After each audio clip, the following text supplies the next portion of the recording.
अहमदाबाद विमान हादसे के बाद मिला ब्लैक बॉक्स, सामने आ गई प्लेन क्रैश की असली कहानी। कौन है एयर होस्टेस मनीषा थापा? 170 ताबूत तैयार करने का ऑर्डर, मरने वालों का आंकड़ा 275 पहुंचा। इस एक गलती से हो गया प्लेन क्रैश, पकड़ा गया गुनहगार।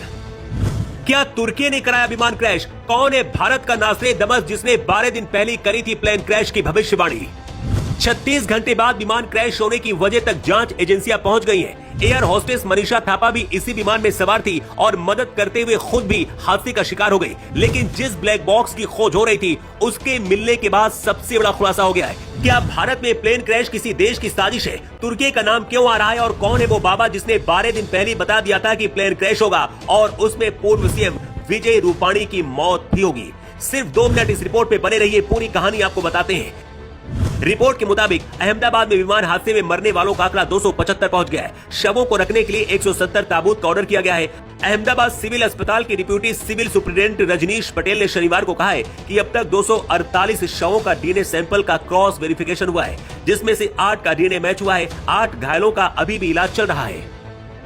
विमान में कुल 230 यात्री थे और 12 क्रू मेंबर थे। इन्हीं 12 क्रू मेंबर में बिहार की मनीषा रानी एयर होस्टेस थी। मनीषा नेपाल की रहने वाली है, लेकिन उनका परिवार बिहार में आकर बस गया था। मनीषा का सपना एयर होस्टेस बनने का था। पहले नेशनल एयरलाइंस में काम किया, इसके बाद बतौर कैबिन क्रू एयर इंडिया से जुड़ गई। विमान में जब कोई खराबी आती है तो उस दौरान एयर होस्टेस यात्रियों की मदद करती है। इस बार भी कुछ ऐसा ही हुआ, लेकिन विमान की क्रू को इतना मौका भी नहीं मिला कि वो किसी की मदद कर पाए और मनीषा की मौत भी इसी प्लेन में क्रैश होने से हो गई। एयर इंडिया के विमान के क्रैश होने से 12 दिन पहले भारत के ही एक संत जिनका नाम गोपाल शास्त्री व्यास है, उन्होंने अपने फेसबुक पर लिखा था कि 7 जून के बाद प्लेन भारत सहित कई देशों में प्लेन क्रैश होंगे, कई घटनाएं होंगी। भारत, अमेरिका, चीन, फ्रांस, यूके जैसे देशों के बड़े और प्रसिद्ध व्यक्तियों की मौत होगी। अहमदाबाद प्लेन क्रैश में पूर्व सीएम विजय रूपाणी की मौत हुई है और ये भारत का सबसे भयानक हादसा है। ऐसे में इस पोस्ट को सच माना जा रहा है। विमान क्रैश होने के बाद लगातार ये बहुत तेजी से पोस्ट वायरल हो रहा है, जिसे लोग सनातन की भविष्यवाणी से जोड़कर देख रहे हैं। लेकिन विमान हादसे की असली वजह क्या था? क्या कोई साजिश थी और तुर्की का नाम क्यों आ रहा है इसमें? इसे भी चलिए आपको बताते हैं। किसी भी विमान हादसे के बाद उसका ब्लैक बॉक्स मिलना बहुत जरूरी होता है। इस ब्लैक बॉक्स में विमान के अंदर की खामियां और वहां के हालात रिकॉर्ड होते हैं। इसे बहुत खास तरीके से बनाया जाता है ताकि प्लेन नष्ट होने के बाद भी, आग लगने के बाद भी ये नष्ट ना हो। अमेरिका और भारत की एजेंसियां इसकी जांच कर रही हैं, जिससे पता चलेगा कि विमान क्रैश के दौरान फ्लाइट में क्रू मेंबर क्या कर रहे थे, पायलट क्या कर रहे थे और इंजन फेल होने की वजह से हादसा हुआ या फिर कोई और वजह थी। इसके साथ ही ये भी पता चलेगा कि पायलट के मदद मांगने के बाद भी एटीसी ने मदद क्यों नहीं की। लेकिन अब विमान हादसे के तार तुर्की से जुड़ रहे हैं। भारत ने जब ऑपरेशन सिंदूर को अंजाम पाकिस्तान में घुस कर दिया, उस दौरान पाकिस्तान की खुलकर मदद करने वाला कोई और नहीं बल्कि तुर्की था। तुर्की की भारत कई बार मदद भी कर चुका है, लेकिन तुर्की ऐसा देश है जो पूरी दुनिया के लिए बीमारी बन चुका है और ये भारत के खिलाफ हमेशा काम करता है। विमान हादसे के बाद बाबा रामदेव ने बहुत बड़ा दावा किया है।